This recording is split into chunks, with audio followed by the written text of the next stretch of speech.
Welcome to Season 2 of Trap Talk. Brought to you by Craigoff.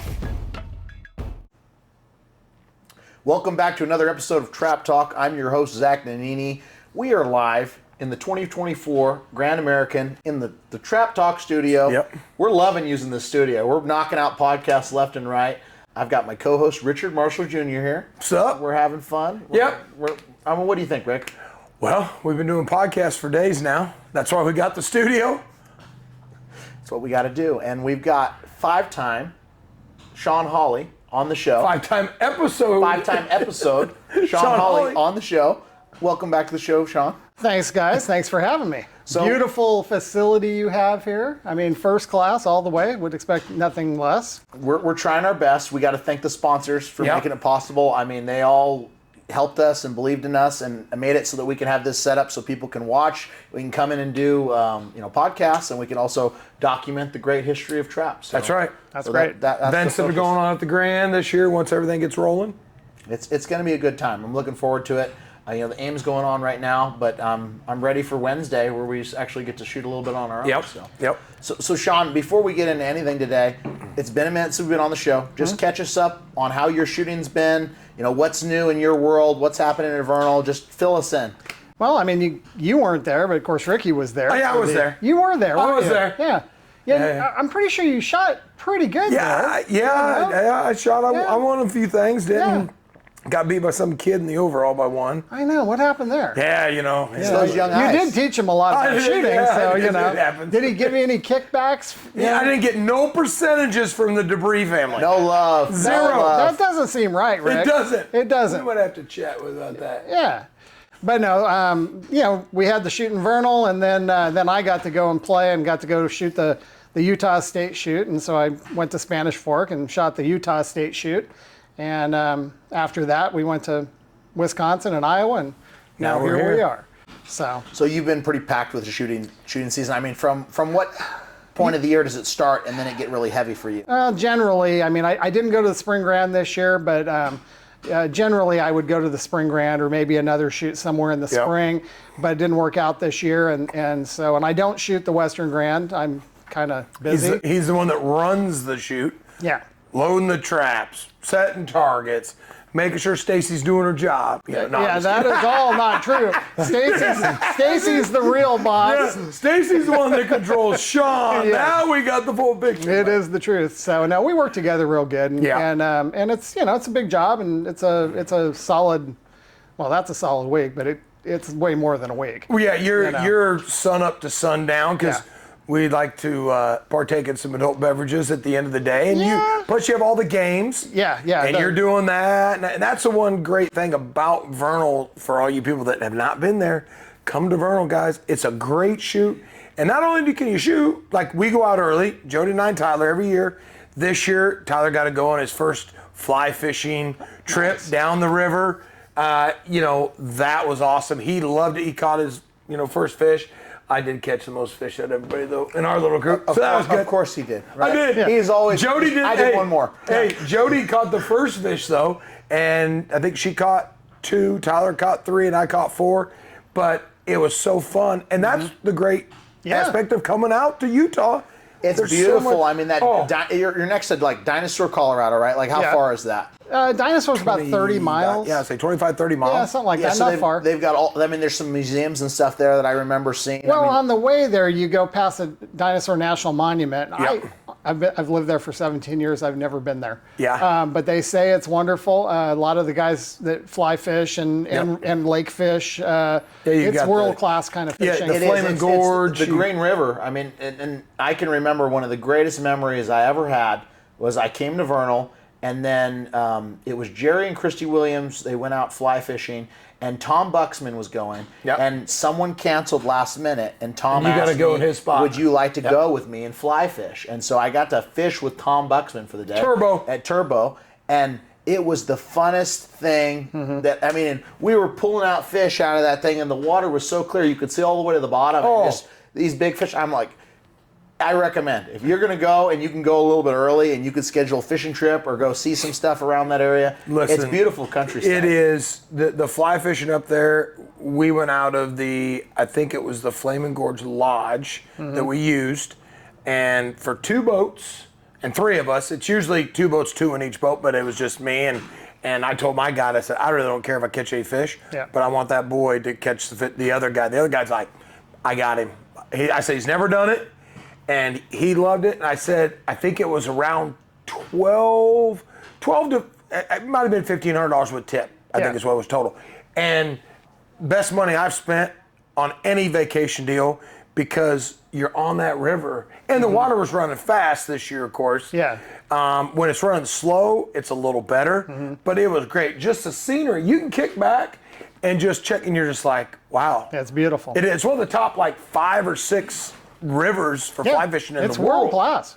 Yeah, people talk about it. I mean, I know we're more shooting, hunting. Yeah, but we do know some fishermen out there. Absolutely. And I think being able to go to a place and enjoy the shoot, but also enjoy some of the amenities around it. I mean, that's really cool. Which it's hard when you go to some shoots in the country. It's like you're kind of in a spot where there's not nothing a whole but lot. you're just shooting. Yeah, I mean, maybe here. I don't know. Here. Yeah. I wasn't going to say anything. And that's, I mean, it just is what it is, right? I mean, this is a wonderful facility. Obviously, it's the biggest trap shooting facility in the world. Yeah. As far as the trap shooting facility is concerned, world class. You can't beat it. I mean, it's fantastic. The background's pretty consistent and really good all the way through. Yeah. All the amenities at the gun club are fantastic. The RV spots are great. Blah blah blah. The buildings are great. Shameless plug. That is, all of that is great, but there's not a whole lot to do in town, and there's you have to travel quite a ways. Now, what you can do, and what I've done, we've gone to St. Louis, and we've done an evening baseball game if the Dodgers are playing. Hey, come on, go Cardinals. Go Yankees. Go Cardinals. Hey, Yankees. They're my 3rd favorite team. It goes Dodgers, Yankees, Cardinals in that order. But I mean, we've done that several times. It's a lot of fun. And you can catch the train right up the road here. Yeah. It takes you, where you jump off is right across the street from the stadium. It's literally you walk, and everybody takes the train when they're going down there because it's just safer if you're going to have a few beverages at the game than driving. Absolutely. That's for sure. Yeah. So a lot of people plan it, and that's just kind of like, we're going to the train, we're hitting the game. So. And you can't get carjacked. Correct, which happens down there every once in a while. So be safe. Be safe, everybody. Be safe, everyone. That's a little disclosure. All right, folks, we got to take a quick second and give a huge shout out to our title sponsor, Craigoff. Me and Ricky both shoot them. We both love them. Yeah, best gun in the industry. I shoot them. I sell them. Nothing better, folks. Get yourself a Craigoff. Your scores will increase. Yeah, I mean, Ricky's got hundreds and hundreds of hundreds with his. I mean, I've got a few hundreds, but I'm always working to get a little bit better, and they definitely help me, that's for sure. So on top of that, we also got to thank Winnig. I'm wearing the shirt today. Love this shirt. If you're down at the Grand, pick one up. Yeah, Winnig, like I said, Zach, hundreds and hundreds and hundreds with my Winnig stock. Get a hold of Bobby, Luke, Bill, get an appointment set up. They will make you a better shooter with that Winnig stock. Of course, yeah, the Grand's the great place to do it. Give them a call, get on their book. It's worth your time. Just remember, winners shoot Winnigs. With that being said, let's get back to the show. Anything else new going on in your shooting world or at the gun club, or any exciting stuff coming down the pipe at Vernal? No, well, not really. I mean, my daughter got married. Obviously, that was kind of a big deal for us, and so she is now no longer Samantha Hawley. She's Samantha Anderson, and that was a little hard to see, but it was great, and I love him. He's a great kid. I mean, he really is a good dude, and she picked a good guy. So I'm happy for them both. Congratulations to you. Congratulations to them both. Congratulations, STP. Yeah. STP. That's what I gave Sam the nickname STP. And that stands for? Sam the Plumber. Because when she was little, she couldn't keep her pants on her butt. Pants would fall down. She's not going to be I happy said, about that. STP, pull your pants up. She's going to love that. No, I don't think that's okay.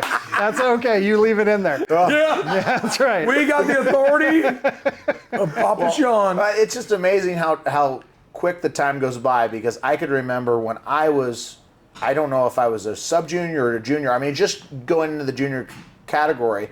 You were 15 and you had your learner's permit. I had my learner's permit. So, I mean, you might have to tell the story because I don't remember all of it, but something happened where I was trying to figure out how to get from California to the Grand, and no, we were at the Western Zone in Spanish Fork, and you were trying to figure a way to get from the Western Zone to the Grand by way of Iowa, because Sam and I were heading to Iowa, and so I said, you can ride with us, and you actually, I think you stayed with, did you stay with Craig? Craig Hart on his couch. Yeah, so we were kind of all parked in the same place, but you stayed with Craig, but you and I and Sam drove back there. Yeah, because he told me, he says, you're in, but can you drive? And I said, well, I mean, I don't even have a learner's permit. He's like, go get one. And I'm like, okay. So I think we planned. I got one, and I'm, he's like, it's time to pull the trailer. So this is the first time I'm pulling a trailer. He's there, and he's like, oh, you're doing great. He got me 10 and 2. He says, pay attention. Don't look backwards. Sam's back there, and she's, 4 or 5 years old. Knee-high to a grasshopper. But here's the thing. I mean, I wasn't really going to make him drive, right? Yeah. But Sam's in the back seat in a little car seat still, and he's in the passenger seat, and I'm driving. And we get all the way to, it was somewhere in the middle of Nebraska, right? And Nebraska, is just dead straight. And all the way to Nebraska, he has a tendency, and I don't know if it's the Italian thing, but he has a tendency to talk a lot. No. Yeah. And peeps. I know. Say it ain't so. That's the truth. Peeps. And so we're driving along, and it's like tick, tick, tick, tick, tick, yak, yak, yak, yak, yak, yak, yak, yak, yak, yak, yak, yak. And I'm like, oh my God, he's driving me nuts. I'm gonna go to sleep. Yeah. So I'm like, drive. So I'm like, I got the plan. I'm gonna pull over, and I'm gonna say, okay, buddy, you're gonna pull this camper. So I put myself and my daughter's life at risk, just because we were both getting driven insane. And I thought, well, it's a straight line, and he'll be so concentrated on the 10 and 2. He won't talk. He'll shut up. And it worked for about 10 minutes. And then he got comfortable. Pretty soon he's just like this. A little laid back. And you were like, oh my God. Yeah. Hey, you know what? Put another quarter in. But now we got a podcast. So it worked out. It worked out good. You got to take your strengths and run with them. Anybody listening, young people, don't be scared to take your strengths and run with them. You can do good things with it, Zach has told me that story about, Sean made me driving on I was like, kind of like me and Hoppy. He's like, get in, drive. I'm like, well, it where? was the greatest. And Spanish honestly, Fork. I'll tell you when to stop. Yeah, that's what it was. And he climbed in the back and went to sleep, and I'm like, we didn't have, GPS phones or nothing. Yeah, it was like I pulled out a big old Atlas MapQuest map, and I'm like looking at it. I'm like, okay, this town. Okay, Rock Springs. 6 hours later, we hit Rock Springs. I'm like, okay, we still got another couple hours, I guess. Evanston, head south. Yep. But it gave me confidence to do something like that. And what was cool from this end of it is I'm sitting in the car with, in my mind, the greatest trap shooter. I was from California. This was when you transitioned to Vernal, like right then, right? Right after, yeah. So you were in Riverside, correct? Riverside, California? Mm-hmm. Okay, yeah. So Riverside. So he was in Southern California. I was in San Jose. But like every year at the state shoot, I'd be looking, and it was like Sean Hawley, Sean Hawley, Sean Hawley, Sean Hawley, Sean Hawley. And like before that, it was Benitez, right? But Sean Hawley was owning the state at the time. Yeah. And I just was a young guy. I'm like, man, this is the best trap shooter that I've ever seen. The way he was breaking doubles was just like boom, boom. And I was like, I want to do that. And then years go by, and here I am sitting in the freaking car with the guy, driving down the country, and it's just like, it's amazing how this game can take you from day one, not hitting anything, to I'm sitting in the car with Sean Hawley going across the country, shooting, and we're talking about fixing all the world's problems and making things. And I remember that. We had so much fun. And there was a lot of this, but we laughed. Oh, yeah. It was a great trip. That's what this game is so great about it, because it was the same situation with me and Frank Hoppy. Sure. I was like, I met everybody from Frank Hoppy. Yeah. Leo Harrison, but Frank and I, we drove down the road and we would talk and just think, and then I got to go with, Leo and Frank, and it was like, sit in the back, If you pay attention, you might learn something. Exactly. Well, that's what it was, and that's what's so great is because I remember, Zach, your first time at Vernal when Dave Kelly goes, this young kid, he'll play hearts with us, and I'm like, who? Well, yeah, there's Zach. And I go, yeah, I know who Zach is. He sat down. He couldn't count to 7.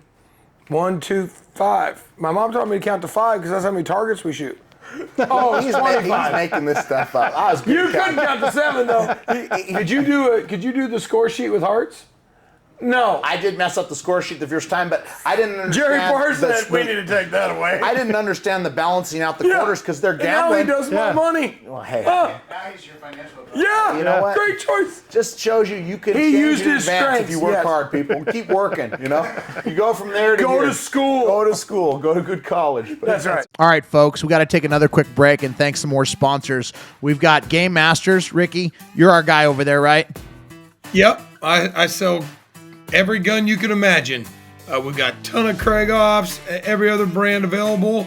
So if you guys need something, let us know. We can hook you up with the shoots. We got vendor buildings in Arizona, Ohio, and then Sparta at the Grand American. Yeah, I do like sucking up that free AC in Sparta, that's for sure. I mean, it's a good time. Come by and say hi to us. That's right. Also, Shot Tracker. I mean, we've had great success with them. Ricky, you've been involved since day one, so It's like having a coach on the end of your barrel. It's a great tool, especially for doubles. That's what I really like it for. You can see the transition moving from the first target to the second target. That's where a lot of people get lost in no man's land, losing that target. I love that, and I also love the new software update, the stuff that's coming down the Yes. pipe. Those guys are constantly innovating. So, with that being said, Let's get back to the show. But that's a perfect segue because we're talking about trap being great. I think we need to put our thinking caps on. I'm going to put mine on. We're going to have a little shift. If you're at the store, these are the John Slinker specials. John Slinker He special. said we're going to make trap great again. And we've talked to Sean about his shooting ability. We've talked about managing gun clubs. He's a wealth of knowledge. So we're going to go a little bit of a different direction today because we want to hear it from, obviously, you as a shooter, but you as someone in a manager and kind of looking at the sport, loving the sport, growing up with the sport. We just talked about that great story. What do you think we should be doing as an association or as a group of people to forward this sport and take it where we want it to go? I mean, get it back to the heyday of like huge trap shoots. What's your thoughts? Well, the economy is part of what our problem is, but it's not the only problem. The ATA to me has always focused a lot of their energy and effort into the junior program, which no problem with the junior program. I mean, we need to get young kids involved. But I don't think you can put all your eggs in that basket. I think it's something where you can do some of that, a lot of that, but there needs to be another focus involved, and that is to get the demographic of people in our society that have time and money involved in our sport, which to me is the 35 to 45 or 50-year-old group, and try and get them involved in it. Not saying that you shouldn't work with the kids as well, but you need to do both, and I think that they've focused, in my lifetime, that's all they focused on was the kids. How many kids from when you shot still shoot? I would say junior, when you were a junior. Consistently that still shoot, maybe one for every 50 or one for every 100. Right. I mean, it's a small number, and I can remember when the youth program started, because that was about 20 years ago, right? And there's some people that are starting to trickle back from that, but I really believe that there's a 20-year window between when they leave and when they come back. And if they come back. What was yours? Well, I mean, you and I have talked about it. Yeah, it's not good. Yeah, I mean, honestly, like that. Do what I do? None really. Yeah. Now, ones that shoot some satellite grants, some state shoots and stuff. I mean, the John Volvas, the Andy Suda, them guys, Grease Mode. They'll shoot some shoots, for my age group. But Tim Carlisle, shoots a few shoots. Yeah. But yeah, it's. I mean, there's probably less than 5 that shot as a junior when I was a junior or a sub-junior that are shooting any amount of targets now. LC. Yeah, I mean, there's LC, there's Jason Folvag. Yeah. There's just not that many. Eric Munson. And I'm not talking about necessarily like really super great shooters, but just shooting. Shooters that shoot any amount of targets. And I don't mean guys that just come out and shoot 100 targets a year or something, but are consistently, helping to support the sport. And it's not that many. And so that's my reasoning behind what I say. It's not that I have any issue with kids, because I don't. I have one. I love And she them. shoots. And she shoots a little bit, but not with any consistency. Yep. And life gets in the way, Absolutely. You made sure it didn't get in the way for you. I made sure it didn't get in the way for me. It got in the way for you for a little while, but you got right back into it. Yeah, I mean, I never stopped registering targets. I just slowed down. You slowed down. I slowed it down to focus on the business and get to a point to where I could say, okay, we can get back to this. It's sustainable for you to shoot. Where me, I was gonna do it, and my partner was gonna love shooting or not be involved. Yeah. And I'm fortunate, just like you are. Me too. You know, Me too. Jody is a past shooter, past All-American shooter. Mm-hmm. Your wife, I remember meeting Stacy the very first time you brought her to the Grand. Oh yeah, that at was the Grand. That was 2005. I was to say 4 or 5. Oh no, not 2000. 1990. Yeah. 1994. 95. Yeah, 90. Yeah, I was saying 4. Yeah, Yeah, 1994. Out of 10 years. Yeah, because Booker would have been there. That was the year he won. Then 94. Or was it 95? Had to look at dates. Yeah, I don't We're know. going back a little. My memory. You know. we're getting older, Rick. We are. But I'll anyway, take care of you guys later. Oh yeah. yeah. I'll be pushing the wheelchair for you. No, he'll be pushing the pillow down. That's what he'll be doing. Night, night, Ricky. I'm gonna finally win a singles event. Remember all those jokes? I'm finally gonna beat Sean in a doubles event. Here's the pillow. Yeah, in the rest home. No, I mean, I think that's one thing that they could do. But from a gun club standpoint, I think the things that Stockdale's doing and that we do, the fun stuff to keep people around. The one thing that, they kind of do a little bit of that stuff here with the All-American stuff and not the All-American stuff, but the blue-gray and some of that other stuff. It's okay. But it's more of a, like you have to have a crowd. They're watching it. There's a select few people out there shooting, and so they're really trying to attract a crowd to watch it. Yep. And I think something that was a little more participatory would be cool. Why they don't have an Annie Oakley here?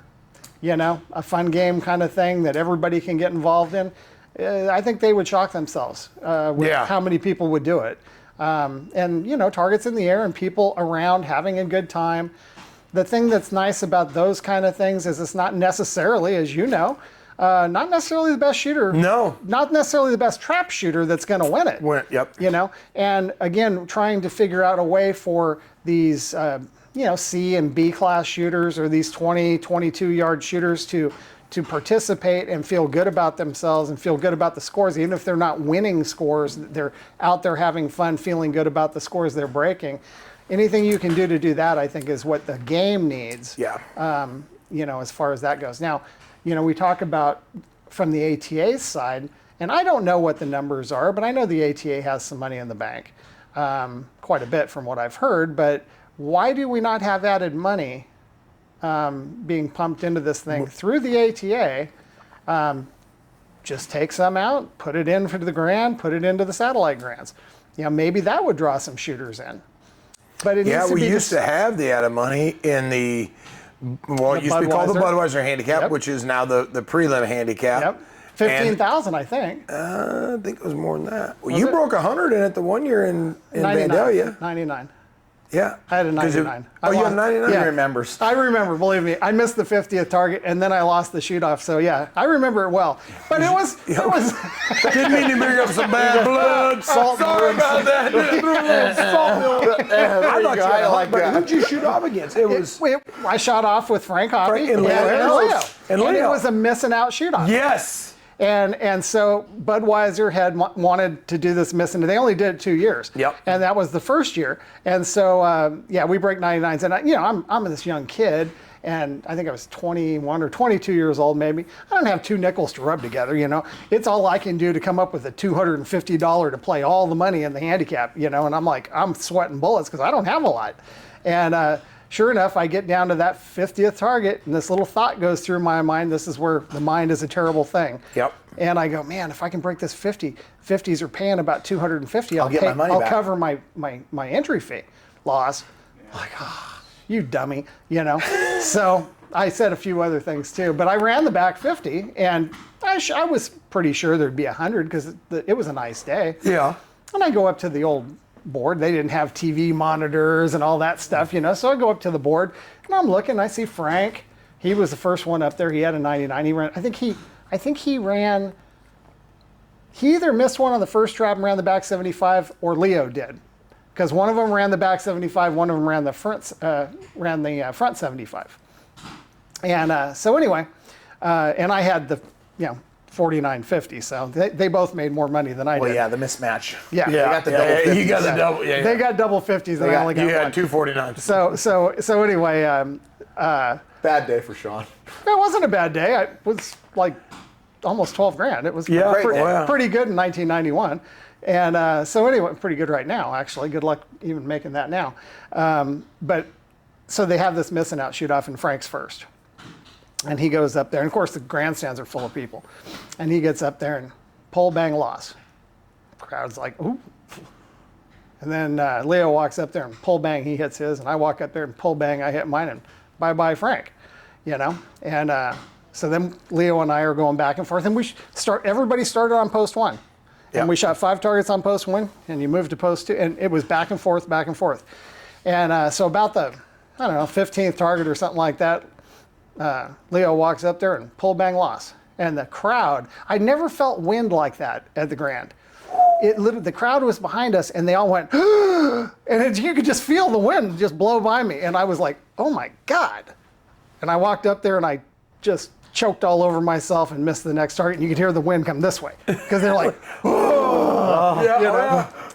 and I turned around and of course, Leo's 9 feet tall and I'm looking right at his chest and he's looking down at me and I'm looking up at him. He says, you should not have done that. You don't let that yell back in the shoot off. I've been on both ends, so I know exactly what he said. Yep. And I'm like, yeah, okay. So anyway, sure enough, I end up missing one later, and he wins. And Leo was the coolest guy. He came right up and put his arm around me, and he says, hey, don't worry about it. You're going to win a lot of these over the years. You're going to be just fine. This is just one day. Yeah. All right, guys, we got to take another quick break and thank some more sponsors. We got to say big thank you to White Flyer, America's best targets. You make them, we break them, right, Rick? That's right. We got the new Eco flyer that we helped design, myself and Sean Hawley. That's out now, available out of the Georgia factory. That's an awesome target. Look for that. Going to be available hopefully everywhere by 2025. But yeah, they are best target in the industry. I'm looking forward to the blue-gray shootout this year at the Grand too. That's going to be a fun event. Yeah, you're in that too this year, aren't you, Zach? We both are, aren't we? Yeah, well, yeah, I'm in it. I didn't know if you made it or not. See, yeah, that's okay. I skated right in there. Don't you worry. But we got another sponsor we got to thank. Yep. Shotguns West, the Pilas, baby. Check out these wings. Ricky don't got these. He ain't that stylish. Oh, folks, listen. Zach tries to wear these driving down the road, doing podcasts. It's okay. We still love it. When you look good, you don't have to apologize. Remember that. Not only can you hit more targets, but you can look good doing it. Give Ryan a call. That's right. With that being said, let's get back to the show. So Big L, it was amazing. Not just Big L, but the shoot-offs at the Grand back then. Because I was at that shoot-off. I remember watching it. Oh, yeah. I was 16 years old. Yeah. And I remember watching it because Frank was my coach and mentor. Yeah. And if that would have been 91. So our dad would have been there because 92 I went with Frank on the way. But anyways, you would get in those shoot-offs there, Zach, back then in the late 80s, 90s, and the grandstands would fill. I mean, it's just like the shoot-off that Sean and I went in the doubles in the prelim. Yeah. So we broke hundreds in the prelim, and back then it was one trophy. Yeah. One trophy. Not a champ, a runner-up, a third, AAA. It was AA class back then. Yeah. Anyways, it was AA champ, A champ. There was 11 of us, I think, if I remember right. Yep. After like 60, it's down to Sean and I. So we shot, I think we went to 100, and someone went and said, hey, you need to tell them they can be done, blah, blah, blah. And it was like midnight. No, it was still early when we were shooting that. That was the first night. No, that was a different deal. No, Yeah. It was we had light when we started. On that one. Now, did we? Yes. No, I don't think so. No, because George Wycombe came up there. He was the alternate delegate of Illinois. And he said, why shut him down? The beer tent's full of people. Yeah. And then it got dark. Yeah. And then we commenced to shoot on the lights. Then we quit after going 200 in the shoot-off. Was that the record then? At the time for the Grand, Grand, yeah. it was a record. I think the record before was like 120. if I remember right, or 140. Might have been, yeah. Yeah, You guys so go clean on the 200? oh yeah, Yeah. we both run 200. I mean, just back and forth, paying $9 I a box guess he for does. shoot-off shows, or $6.75, whatever it was. Whatever it was, it's cheaper than it is now. Yeah, exactly. Yeah, and we shot off, and then we carried over the next day, and I walked out, and I go, dead loss, break 98. Sean breaks 100. I was like, He learned from And Will I when got- he said you should you not know have done what? that. Hey. He didn't do that no more. got 0 trophy. Oh, I still And you do know it. what? You know what I said to myself? Gotta shoot a little bit better to win a trophy. And that's because back then at the Grand. Yeah. But it was so cool though to be in the shoot-offs there. Well, because people And- actually hung around, and it was, and what I thought was pretty cool about, even from the very first year I went, you're like I was from California, Yeah. and here I am, just this little kid, and I'm out there. And we had a guy in the shoot off from California. I never even met the guy. His name's Darvin Thomas. He came, know went Darvin. away from shooting, and then he came back. He shoots now. He's an Yeah. older guy. Anyway, Darvin was in the doubles championship shoot off. And shoot, all of the California people came. We had our own little section in the grandstands. Yep. And of course, I wasn't drinking adult beverages back then. Yeah. But a lot of the guys were, and we were rooting him on. He ended up winning. But that's what you would see. You would see these groups, especially for the people that traveled from a long yeah. way, and they would just kind of congregate together. The camaraderie. The of it. camaraderie. Now, remember the old Grand? They used to have the state tents. Oh yeah. Where are the state tents?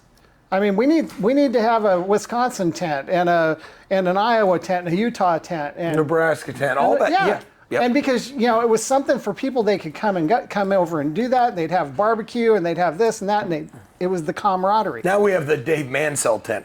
Yeah, yeah. Or we have the Trap Talk. We have building. the Trap Talk building. We're That's- small scale, but you can come over and have some good times. Yeah. But that's what it's about. It's about the camaraderie, and that's what I like about what we do at our place, and what I guess they're doing at the Heartland and Yep, Stockdale's yep. place, is that they're keeping people around after the shoot, and people get to sit and talk and tell lies about their shooting. Yeah, and, exactly. And whatever The beverages else. start flowing, and then everybody, yeah. And that's the nice thing. Yeah. Like Ohio this year when we did the back fence shootout. Yeah. Everybody's I like, wanted to you bring won't that get up, many, yeah. you won't get many, you won't get many. We had 263 entries in that, and it was just nuts. Well, you know what always amazes me is people for our shoot, they come out and they shoot all day long. They're shooting 300 targets a day or whatever it is, and they're beating their brains out to break these big scores. And what's the first thing they want to do when they sit down to relax? Shoot more. Go shoot more targets. I'm like, okay, if that's what you're into, I'd personally be ready for a break, but they're all into it. And, Sign me up. And I mean, I get them on Saturday. Well, God, the single shoot-off's over. Can we have an Annie Oakley? I'm like, no, my feet hurt. Yeah. I don't want to do it. People come to clubs Yeah. because they're like, hey, we can now, this is a fun deal. Yes. Not that shooting's not fun, because we love to do it. But you otherwise. work hard. It's It both is. sides of it. It's work. When And you're out there, Yeah. it's... I think you also have to tie into the camping community on that, because the best memories that I ever remember, my state was California, state shoot, Kingsburg. Yeah. And the biggest thing that was happening on there when I was little, everybody wanted to be in the bowl. Yeah. What was that bowl called? Do you remember what they called it? The camping area? Yeah, I know. I can't remember it right now. But basically, Benias every year would throw a spaghetti dinner in there, and I mean, everybody every night would cook. I mean, you had all these campers in this area, and who were the guys that did all the meat stuff? You remember that with the Bakersfield group, wasn't it? the Bakersfield the boys. roadkill. The Bakersfield No, boys. I that mean, was in Vegas, but Yeah, but But- Benias was involved with that, because Dan used to come cook there. Yeah. basically, I remember that when we were going there basically, shooting. when you went there, I mean, there was all kinds of area for camping, but this one area was everybody, the premier, the best of the best, all got their campers in this little zone, and then there was. not all of us. Well, not yeah. He was in a whole nother level, but I was on the river, man. VIP in the river, but He was swimming at night. I remember the spaghetti dinners. I remember the ribs or whatever Yeah. they did, but it was everybody pitched in. It wasn't like the gun club itself was No. throwing this on. This was all the shooters that would congregate together and say, tonight we're doing this. We're Yeah. doing these events. And I think when you do it as a big group, I know, some of my favorite memories at Livermore Rod and Gun Club, there's been the campers where they say, hey, tonight, potluck at the gun club. And I mean, the whole gun club did a potluck, and everybody came and showed up. And That is the greatest part of this game, like I mentioned with Dave Mansell. We did the the crawfish boil 2 years ago at Vernal up at the campground. Yeah. And then Dave's like, well, let's make it bigger. I'm like, well, you need to call Sean. Yeah. And then, boom, this year, it was down at the clubhouse. Yeah. Everybody came. And that's part of the deal, and that's why people stay. And that's like the deal with the back fence shootout in Ohio. You know, we had 263 shooters shoot 100 targets from the 27.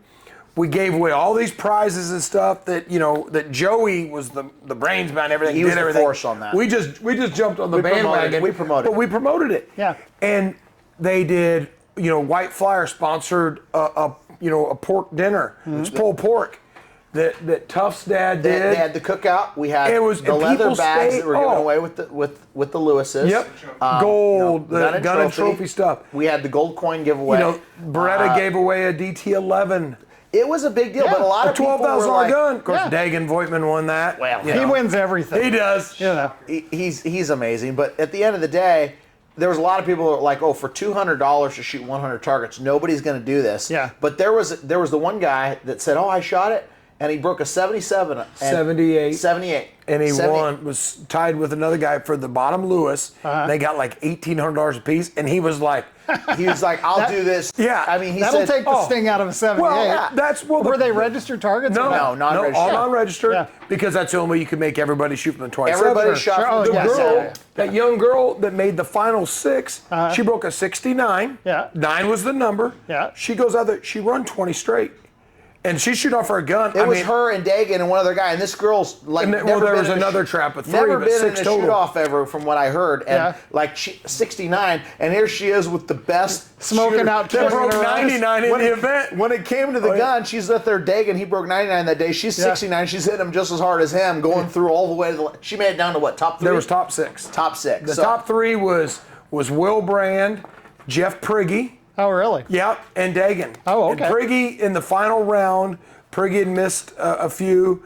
Will ended up missing his last target, and then Dagan had to break his target to win. Yeah. And, you know, it was like, Shot 100 and got 7,800. yeah, the winner broke 100, got 7,800 out And of the it. buckle. We And the forgot buckle. It was the plate like that. We made a big old buckle trap I top mean, on it. It but was- that's the stuff that kept people around. Sure. And that's, I really think if the ATA did some of that stuff, especially here at the Grand American. Yeah. I mean, you've got some, they're all here. you know? Exactly. And I mean, not every single person's going to do it, but No. you could have 3 or 4 or 500 people out there, no problem.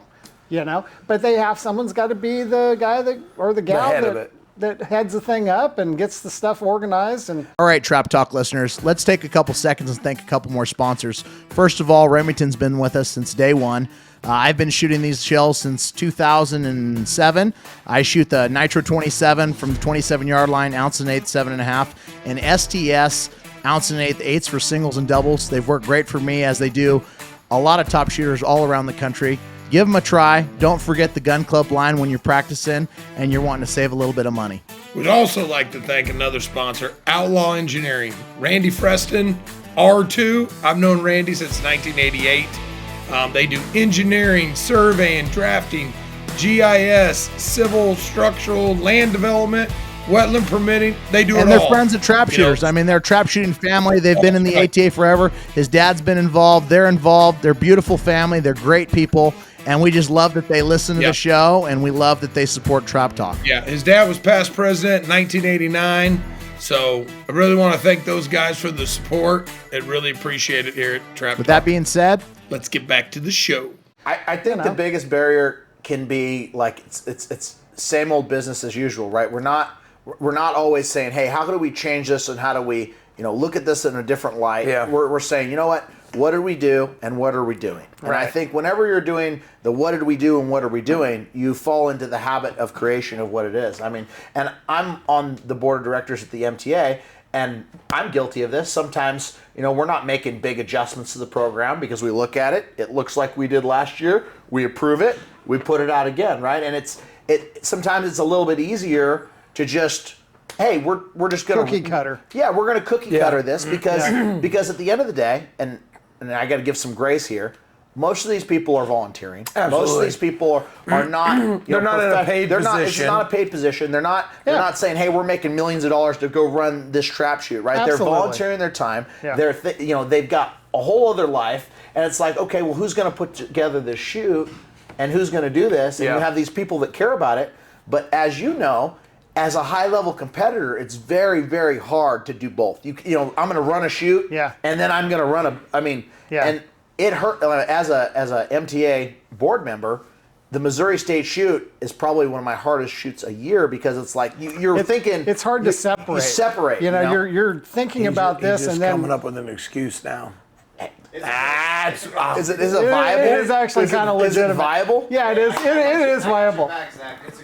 So, you know, like you got this and you're worried about this because it's your baby and you want it to work real good. Oh, and now I got to go shoot. Yeah. And so it's hard to keep your mind off of that while you're trying to break targets. I get it. I've done it. And John deals with this too. I mean, he's been spearheading Nevada. He's the VP I mean, he's the Nevada. VP. I mean, he's the man. He's the marketing guy, and he is and the delegate. 180-degree shift from where it was to where it is. I mean, grown that shoot. I mean, doubled the attendance. I mean, and I think every night.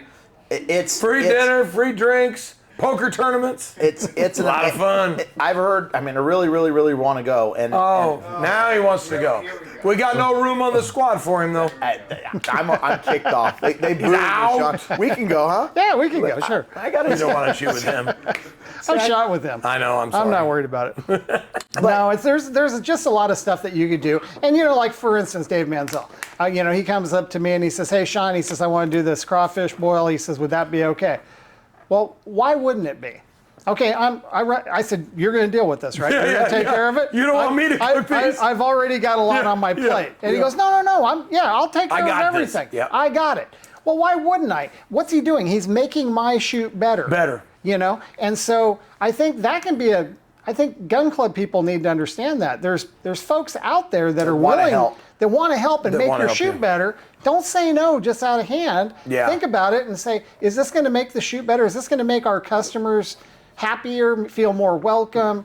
Are they going to have a good time at this? And if the answer is yes, then I'd say let the people run with it. That's right. Because it does take a village to run one of these things. Oh, you know? A lot of bodies. And, you know, at the beginning of Trap Talk, you know, John seen what direction we were going. Yeah. And he's like, hey, I would love to help you guys. And like that was one of those people raise their hand, hey. He'd send emails, send texts. I'd talk to him on the phone. It was polite little suggestions, and I said, okay, these are great suggestions. No, that is not what he said. But I'm not going to do this stuff. No. I said, this is too much work. I said, we'll wait until he caves, and they'll come do it with us.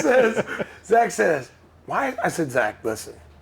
We're doing this stuff on Zoom. Yeah. Some of it's coming out good. You know, Chris is doing an awesome job, but it's a lot of work. 100%. And here's a guy that's like, well, you know, there's other avenues that you do this on, and it's easier. It's this way. Cleaner. You know, the quality's better. Like, Zach, you need to talk to John. Who's John? Right. I'm like, him and his wife, Letitia, are private students of mine from Vegas. He owns a production company. I think he knows something. And he goes, fine, I'll take a call. Hey, the first time when I seen how smart he was with his emails, has he got any money I was like, to hey, thanks for the suggestions. But in my mind, I'm like, okay, I'm going to keep ignoring this until this guy wants to join us because I don't want to have to implement the stuff on my own. It was a good strategy. The strategy was keep ignoring him until he says, I want to be on the show with you guys. And I'm tired of watching it like that. We need to fix it. John, call him. Here's his number. Yeah. Zach, you better answer. Well, the great thing about your show is that, you know, it gets all this information out there for people. You know, now sure we're talking fun stories. Yeah. You know, but all your stuff about, you know, like what do you do in this situation? Where do you hold? What's your our doubles video that you and I did from Vernal? You would have been it. Oh, you weren't there. But you know, all of that kind of stuff is fantastic. And it shortens the learning curve for all these newer shooters. And I don't just mean younger shooters. Yeah, newer shooters. Everybody. Or everybody. Well, the text, the call. I mean, I get calls and texts all the time from people like, hey, I watched this video. What is, you know? Yeah. And they're like, man, that really makes sense. You know, I was watching the video with Sean, you know, he holds his barrel out this far. Why is that? I said, well, it's a less of a move. Yeah. Oh, I'll try that. Yeah. I mean, they wouldn't know The that. light bulb goes off quickly. You see it. And the neat thing about it is, between, let's say, just the three of us right here, we're all going to have a different way of saying the same thing. And some people are going to understand my way. Yep. Other people aren't, but they'll understand your way. Absolutely. And some people won't understand either one of ours. us, and he'll dumb it down to where they can. So, Me see target. Me see target, me shoot target. me shoot target.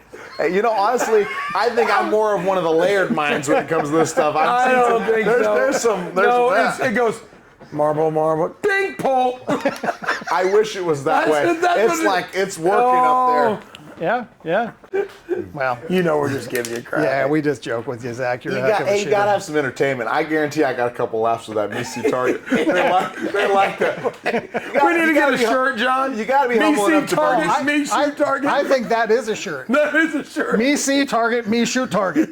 That's like I say, see it, shoot it, fall through. What else do you want to know? Yeah, pretty simple. That and you should not have done that. Yeah. Right. Should not have done Should that. not You have should done that. not have done that. It's going to be You on know the back what? of his shirt. That was one of the going back to that with Leo. Is I remember watching him in shoot-offs, of course, being on his squad during the shoot. Yeah. Then going to the shoot-offs, and Big L would miss, and it was like, That doesn't damn. happen very often. And then all of a sudden, ding, the next guy'd miss, and you could just see Big L be like, And I went, he just said in his mind, shouldn't have done that. Yeah. And then next thing you know, the targets, they just got a little more blacker and smoke balls. And then they get done, the guy missed another one. Leo would go up, good shooting. The guy like, man, I shouldn't have done that. Yeah, you're right. You shouldn't have missed. Hey, Trop Talk listeners, let's take a quick second to thank a couple more amazing sponsors. SOS Clays Shoot Management. They're doing a fantastic job. I love the app. I love being able to see everything on my phone instantaneously. It's freaking awesome. Rick, what do you think? Yeah, Greg Pink and his group over there. I mean, they've got majority of the satellite grands, majority of the state shoots. I think it's 40 plus state shoots they're doing.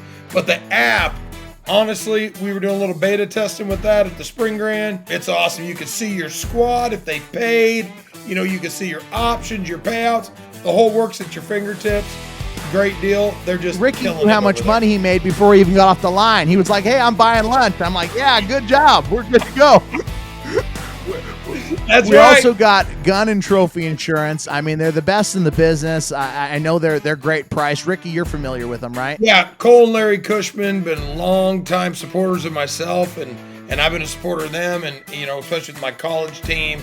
We require insurance. It's so fast and easy to sign up and get your insurance in literally 10 minutes. You can have your guns insured, and they're just great. They're great to deal with. Like I said, you can do your trophies also, your wildlife animals and that such, and your guns. It's just a great It's product. always good when you're Great traveling product. around to have that peace of mind and know that you don't have to worry about losing your stuff forever. And these are expensive things, especially when you got those Craig offs. You got to keep them insured. So, Oh, exactly. with that being said, let's get back to the show. Since we're on a Leo kick, I got to get a Leo story in because this is one of my favorite stories with him, and I laughed. And the first time I went to the MTA, which was in Michigan, for the Great Lakes Grand, I was shooting there, first time ever, wasn't shooting with Leo, but I hadn't broke a 200 in singles yet. Never done it. Well, that Saturday, there was a lot of things that were aligning. It was my 18th birthday. I was turning 18 on the 24th of May. It was the singles championship, and that 200 targets was the 100,000th registered target that I would ever shoot. And so when I woke up, I said, this is my day. And I broke 200 on my birthday. They had a cake. My mom, she went and got a cake, and Leo and all the people in the clubhouse, we had a little ceremony, 100,000 targets on my 18th birthday. And I'm sitting there with Leo, and we're cutting the cake, and we're having a good time. And I say, Leo asked me, he says, what would you like for your birthday, son? And I said, well, Leo, I'd really like a championship. And he said, you're going to have to settle for a junior championship. And I said, That's what he told you. Because he broke the 200. yeah, he broke the 202. And this was one of his, he was like 900 straight in singles that time. And so You're going to have to settle. it was my first 200 ever, 18th birthday. He says, what do you want for your birthday? I said, Leo, I'd love a championship. And he said, you're going to have to enjoy that junior. Put the friggin' So then we go out that night, and under the lights, in the first box, I'm breaking them okay. 100 targets later, it's down to me and 3. Me, Leo, I don't remember who else.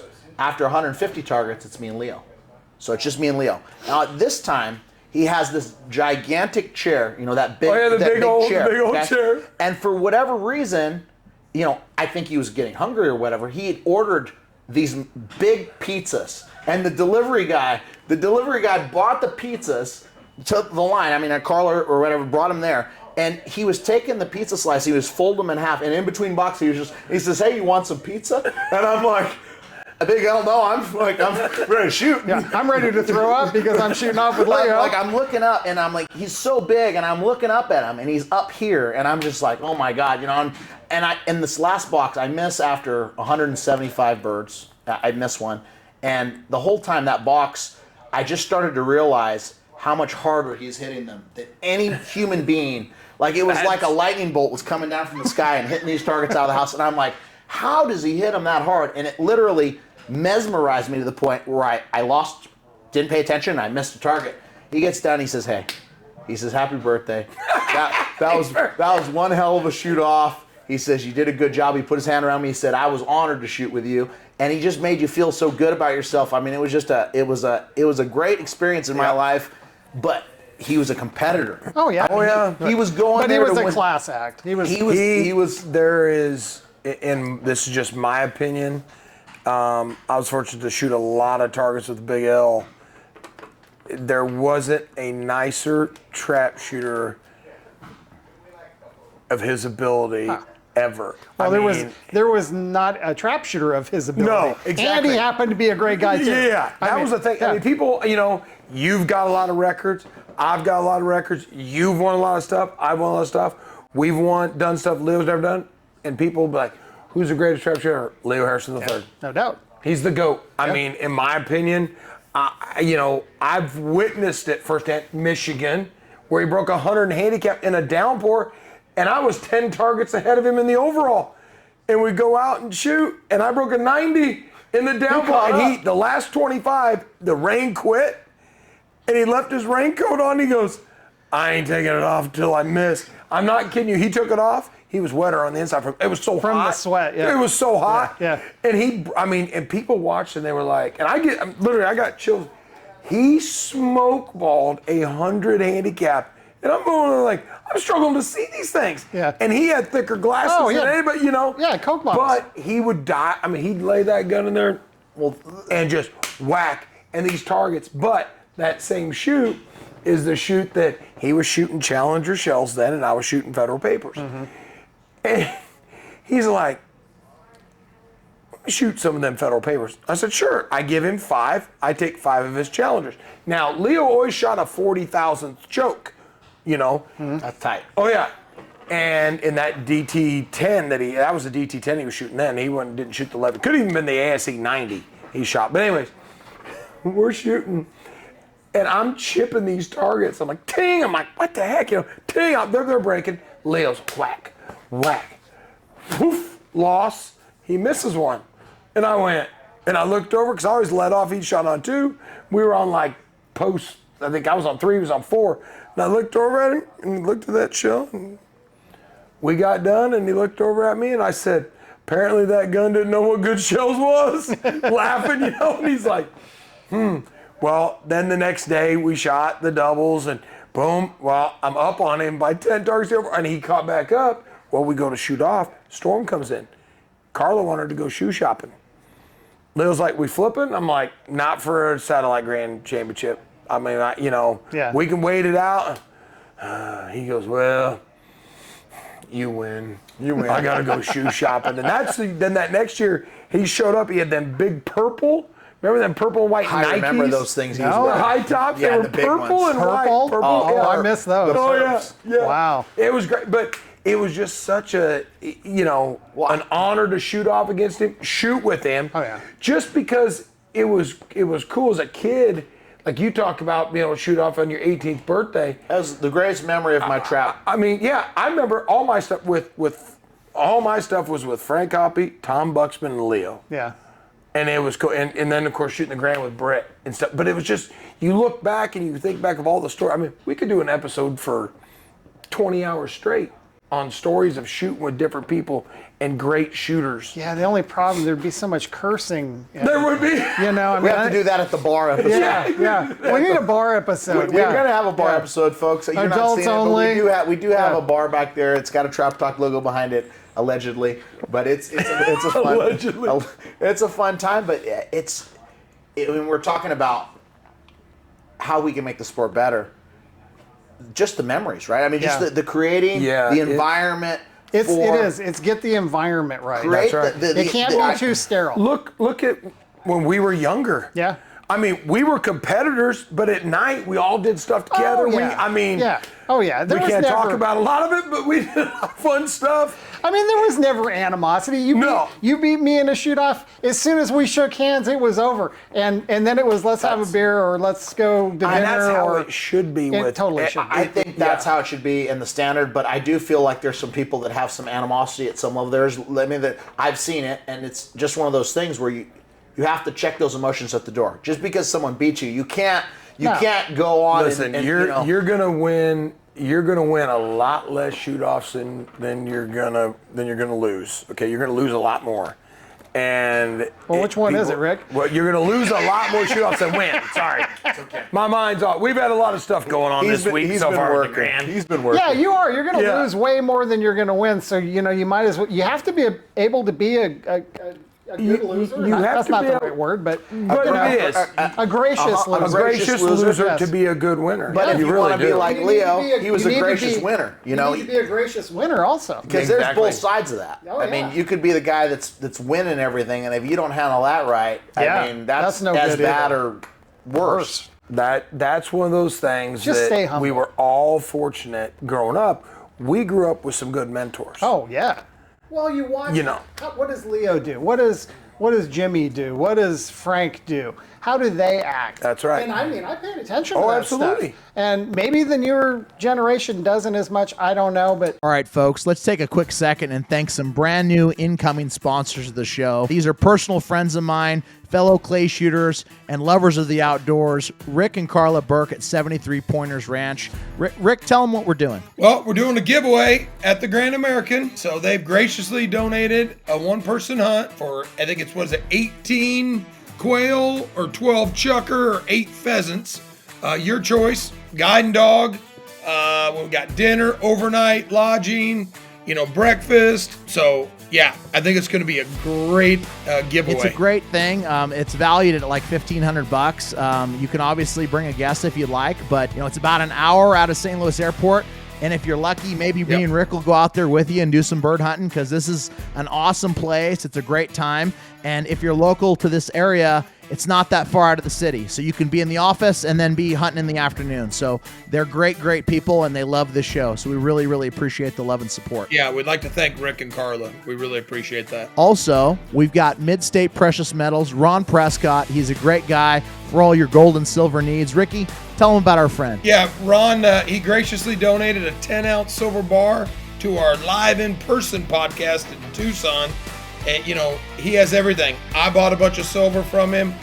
We got our silver and gold for the fun day at the Nevada State Shoot on Monday this year. John got all the silver and gold for the Nevada State Shoot. So look him up for your silver and gold needs. He'll give you the best price out there. He really is, and he's a friend of the Trap Shooters. I mean, he's looking to get gold and silver to these gun clubs for their shoots at the lowest price across the country. He's doing them a service and helping grow the sport. So, thank you so much for that, Ron. Yeah, thank you, Ron. We appreciate it. With that being said, let's get to the show. Well, it's like we've always said, and as a kid, and I've said this to a lot of kids here recently, I promote having people go watch great shooters. Oh, yeah. I tell people, hey, find out what squad Sean Hawley's on, go watch him shoot. You're going to learn something. That's what I did in Vandalia. Remember, because we didn't have golf carts. We didn't have side-by-sides like we do now. You get on the tram. You get on the tram and you'd go along and you'd say, oh, there's Dan Bonilla shooting. Jump off. And I would sit, now I wouldn't go sit right behind him. I'd go sit off to the side. I'm like, God, how he's mounting that gun. And then you'd go watch, of course I was fortunate, Frank was my coach, but I'd go down and watch Overstreet and Hoppy and them. Or Britt Robinson or any of these guys, because if you pay attention, you'll pick out little things. And they may not, Hey, Benias was my idol. I wanted to shoot as good as Benias when I was a kid growing up. He was the guy in California. But I can't shoot like Benias. I don't mount the gun like Benias. Exactly. You know, but there were some things that I could pick up about maybe how the feet and how he interacted and what he did, how he, when he missed a target, how did he act, Those are things that are important for young shooters to Dan understand. Orlick. I was fortunate. Dan Orlick was the very first person to ever break a 4x4, 1969 PITA, Grand Pacific. What does that say? Yeah, and he also played for the Green Bay Packers. Yep. But I was fortunate. I got to meet him, and then I watched him shoot. And I remember Tom Buxman. That was Tom's idol. Yeah. And Tom told me about him, like how he ejects his shells. And he said, Rick, you could literally take a Folgers coffee can and go set it. I use the hat example. He's gonna go hit 'em. set it there. And all 5, where that first one put, if you stuck it there, the next 4 are going to go in that can. And I said to him one time, I watched him shoot. I was kind of watching him. I really wasn't watching the targets. And I said, Mr. Orlick, and he said, it's Dan. And I was like, yeah. I said, did you break 100? Nah. And if I remember right, he broke 93. And I was like, oh. I said, well, the way and he goes, why let the people back there know how you're shooting? Make them go look at the scoreboard. Yeah. And I was like, interesting. And that's the one thing for all our listeners out there, kids, adults, go watch top shooters shoot, or anybody that you think is a better shooter, so you can see. When you watch Ricky shoot, or Zach, pull, bang, pull, bang, pull, bang. They're like robots, right? And when they miss one, if you're only watching them, you should never be able to tell. And you can't. Difference. Yep. You can never tell. If you're only watching just them and not the target, nothing changes whether you're hitting it or you're missing it. Yeah. And I tried to do that, my whole shooting life, because this is a game of, emotions. And the emotions, if you're mad, you're throwing shells, you get tight. And the next thing you know, you're not shooting the way you need to shoot to break targets. So you better be able to control those emotions, kids.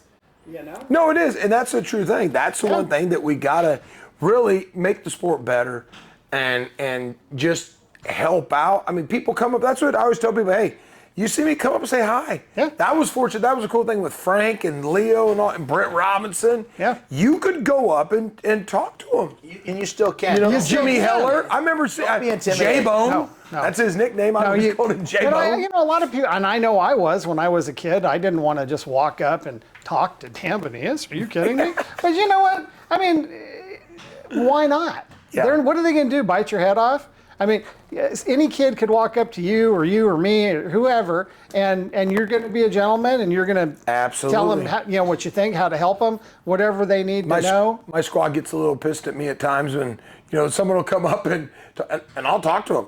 Hey, we're shooting. I'm like, yeah. And the reason I do that is I remember being that little kid, and Leo did that when I was 13 at the Grand, and Brad Dysinger said, Leo, we got to shoot. Let's go. And he goes, I'll be back. And he walked out there. They're shooting handicap. And I watched. So we were at the railing, leaned up against it, because sidewalk is in front of you, and then little grass, and then the trap field. Yep. And they were shooting about just to the east of the billboard backstop for the airplanes. Yeah. Okay. The jet blast. Yeah, the green big. Yeah, that was interesting. Yep. And I was sitting there against that, Dad and I, and we were watching it, and I watched Leo literally crush 25 handicap targets. And I could still picture, I was 13 years old. Yeah. And I'm watching this, and I'm like, wow. And he got done, and they shook his hand and stuff, and I was like, He come over, right back to us, and I said, Mr. Harrison, Leo. Yeah. I said, Leo, how'd you do? He said, I had 99. I said, 99? He goes, yeah, I missed on the first trap or second trap. And I was like, and I'm thinking to myself, and you talk to me in between shooting. And that was one of the things that not everybody does that. Yeah. And can do that. You can. Not everyone can. You can a little bit. Sometimes. But sometimes, seriously, but for me, when I'm ready is when I got out there and the guns in the shells in the gun and ready to shoot. But that set with me for life on, wow, he is the GOAT. Yeah. And he take a He did take the brand time new shooter. for some young kid he didn't even know, and You're still wet behind the ears, Yep. and that is always. And I even, when I shot with Leo a lot, I'd bring that up at times. I'm like, well, I'm glad you talked to me when I was a kid. You know, we'd laugh at stuff, but it was one of those that, God, that's what's going to help this, because here with the building, we get kids coming all the time. Sure. Come and say hi. Yeah. You know, We don't bite. No, exactly, and that's 'Cause this we is one were of these there sports. once. Absolutely, and that's Everyone so was. you grew up Yeah. as a sub junior and a Yeah. junior. So did I. So did you. Now some of the people didn't, so they don't kind of understand. Well, you know, There's a magic to being a sub junior or a junior and shooting and seeing Growing that. up There's a through it. magic to it. Like you said, you guys were watching those guys. I remember Kingsburg. I was watching Sean Hawley, Jimmy Heller, David Kelly, Benias. I mean, Stephen Smith, David Alcariza, David Alcariza, Yeah. Ron Alcariza. Ron the Alcariza. Don. I mean, that guy. He didn't get it. with a cigar out of his mouth. Exactly. Shooting. He's out there. He's I remember shooting off against him in the clay talking target like, he does one that time, and he was cigar. shooting us, and I was like, "What?" Like, Oh yeah. I remember him walking in the Gobi, which is the G Bank Yeah. over on King. We call it Gobi, but I think he ran 100 in the handicap, and he had this old cigar hanging out. I was like, "Hi Zach, how'd you do?" And I'm like, "I had like a 95." I said, "How'd you do?" "Oh, I broke 100." And he's just. you had David Zanotti. Yeah. Back in the Zena. day. That's the name from the Zena. past. Yeah. Now he races There was- motorcycles. Yeah. I don't think he even races. I mean, I think he owns the company. Owns or a something. company. Yeah. Yeah, he's doing good. There's 100 more names that we're forgetting, but, Oh, but for it's sure. It's just I remember you weren't there. You knew you weren't there, but you watched it. Yeah. You paid attention to what those guys were doing. Because they And weren't if- always there either. Yeah, exactly. You know, but now they've figured something out that I want to figure out, so maybe I can learn something from them. And you know, that's the cool part about our game. You know, and that's why I like you guys doing the history stuff and the pictures you're going to be putting up, because it is the history, and we can't lose that. We have, and I do have a ton. I got to go and find them in my storage. I have a ton of memorabilia. Yeah. History stuff from trap shooting. Yeah. I mean, a lot of stuff. Rudy Etchen, we gotta nice. Joel document Etchen's it. son. We gotta I mean, get this the is story. stuff that there's some cool stuff that people don't realize. I mean, I teach lessons all over the world, and I'll go to some of these clubs and I'll see a picture. I'm like, oh yeah, that's so and so, and the person like that set the clinic up goes, and I go, oh yeah, I shot with their son. Right? And they're like, what? Mm-hmm. Like, oh yeah, and it's an interesting deal. Like I taught lessons in Sheridan, Montana, little club, Ruby Valley Gun Club, small 4-trap club, clubhouse. They had some cool old historic photos in there of history, like Montana shoots at the Grants, and I was like, this is what I like. This is what shooting is about. It is. It really is. And, you know, I think documenting some of like today we did the My Captain episode, and, Yep. you know, getting to hear from someone that's shot the game for 61 years. Yeah. I mean, he's seen it go from here to here and everywhere in between. I mean, the knowledge in that He guy's- helped start Sporting Clays. That's why I said it took a trap shooter to And come up once with that that game. goes away, I mean,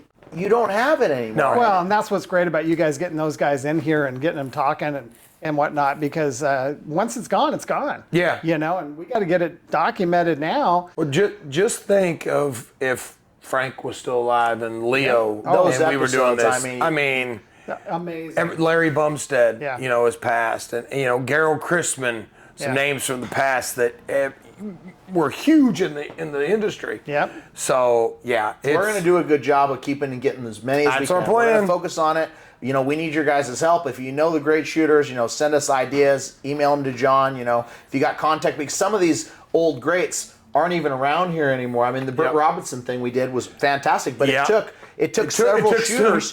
Several shooters said, "Hey, we know Britt's over here, and We had to get him to the neighbor's house to get a computer." Help them with the computer." I mean, and it comes to that because they're not going to just know about it. Well, I mean, KOE's, you know, will be here. We're hoping to get Kay on the show. Oh, good. That'd be a great episode. I mean, Been there, done that with that dude, huh? I mean, he's done everything. oh, first one to win all 5 championships at the Grand. Yep. It's a wild time, but we're enjoying the journey. We love having you on, Sean. Absolutely. You're always just so easy to talk to. We get into one of these conversations and we go off. We could go on for another 30 hour. different tangents, but I think we're gonna have to save the rest for episode 6 with Sean. So this was the number 5. We wish you good luck. We're gonna see Good you luck in the at the shoot-off. Grand. We're gonna You see too you as punching well. some scores, Thank you. and thank you for everything you do. Absolutely. Thanks. Thank you, guys. And the Trap Talk podcast is brought to you in part by RM Shooting Clinics. Have Ricky take your game to the next level. If you want to shoot hundreds, give Ricky a call today. Zach Nannini Financial. We believe in putting people first.